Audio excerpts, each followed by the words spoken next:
boys and girls. This is Wishtree, chapter 25. And action, Bongo whispered.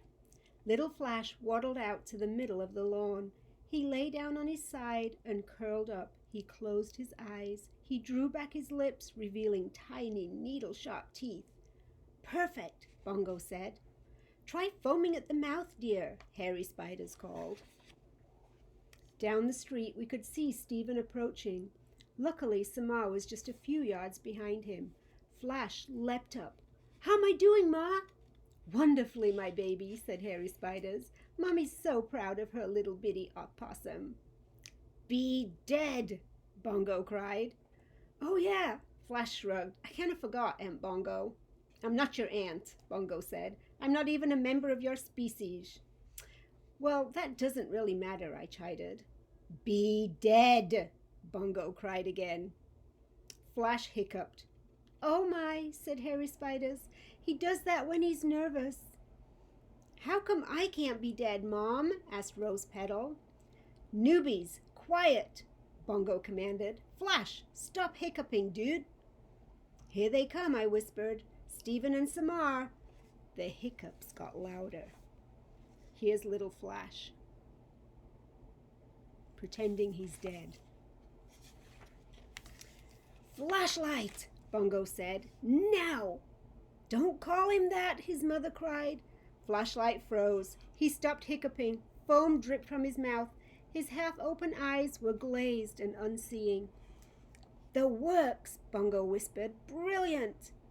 Stephen found Flash first. Samar was close behind.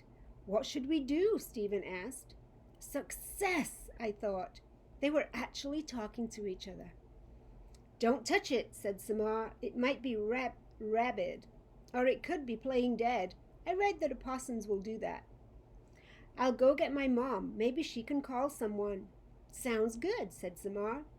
To my disappointment, Stephen and Samar nodded at each other and promptly went into their separate houses.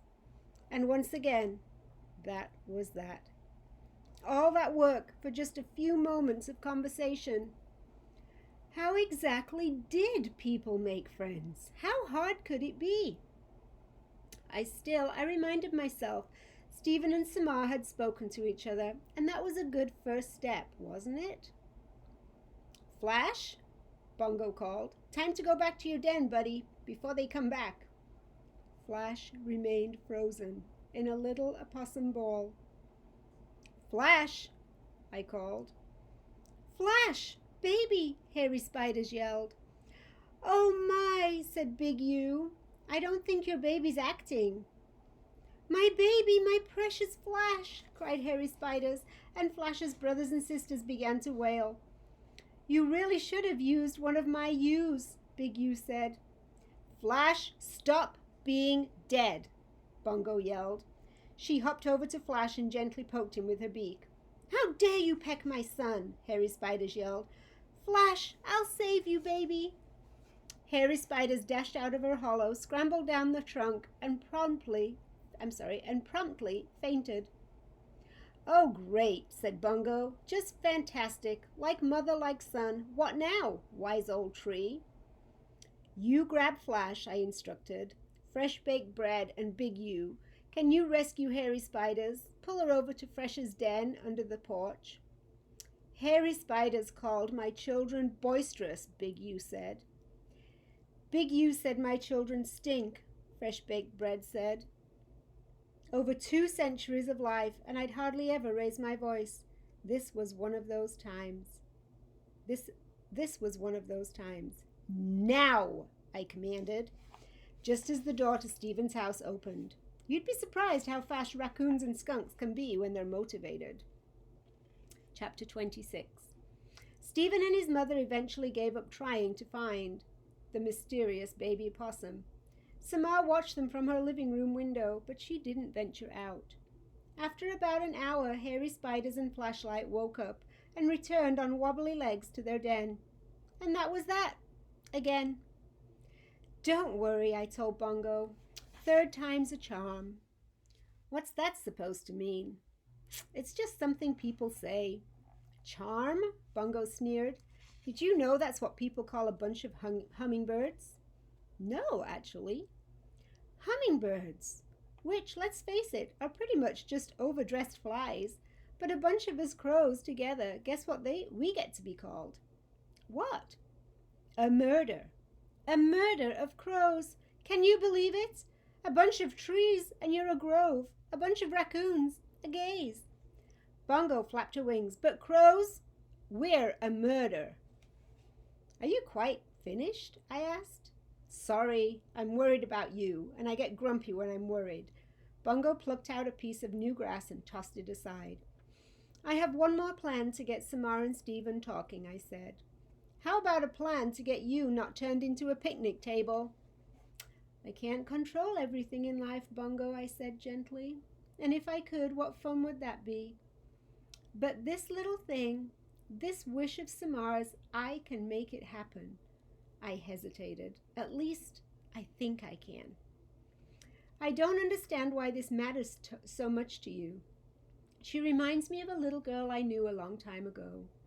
You're a Batinsky, said Bongo wearily, but I love you anyway. She looked at me with something like the crow version of a smile. Beak open, head cocked, eyes gleaming.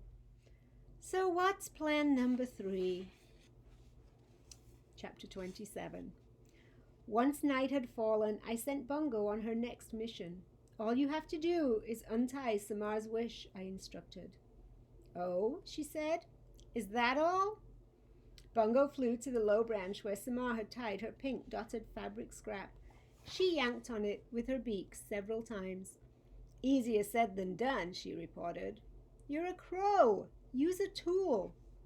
Crows are well known for making and using tools. They're probably the brainiest birds around. Bongo poked and considered.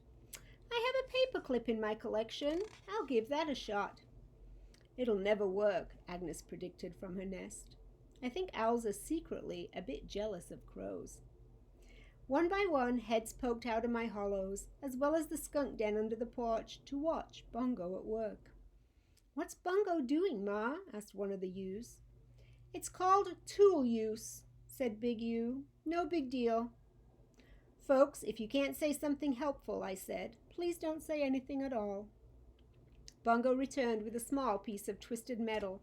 Straightened paperclip, she explained, found it on the school playground. With great effort, she managed to slide the straight end of the clip into the knot, but try as she might, she couldn't pull the knot free. Almost got it, Bongo muttered between her clenched beak. Why is Bongo doing that? Harold asked Agnes. There's no explaining crows, Agnes said. Because I asked her to, I said. Because it's important to me. With a frustrated groan, Bongo let the paperclip fall to the ground. It's no use, Red, she said. Maybe it's time to give up on this idea, I said with a sigh. I'm not meant to help. I'm meant to sit here. Just sit. A gentle wind rippled by my leaves. No one spoke. Wait, just a minute, said Big Ewe. Maybe I can lend you a paw. You're awfully heavy for that branch, Agnes pointed out. Let her try, I said. Carefully, Big Ewe inched her way out onto the limb where Samar's wish was tied.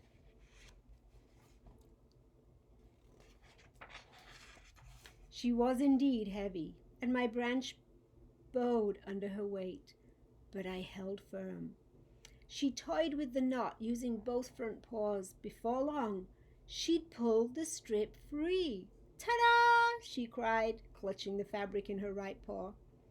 Well, I did the hard part, Bongo sulked. It was a joint effort, I said. Teamwork, and much appreciated, both of you. You have the wish, said Agnes. Now what, Red?